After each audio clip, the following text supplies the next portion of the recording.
বন্ধুরা, ছোটোবেলায় গল্পের বইয়ে পড়েছিলাম পিঁপড়ের বুদ্ধি।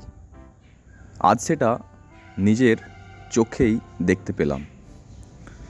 দেখতে পাচ্ছেন আমাদের অফিসের একটি লেবু গাছ, সেখানে কত সুন্দর করে এই পিঁপড়েগুলো কয়েকটি পাতা একসাথে জোড়া বেঁধে কি সুন্দর বাসা তৈরি করেছে।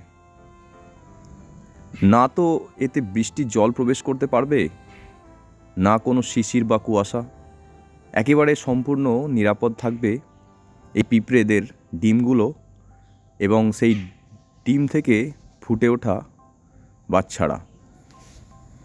ভিডিওটি আপনাদের কেমন লাগলো কমেন্টে জানাতে ভুলবেন না।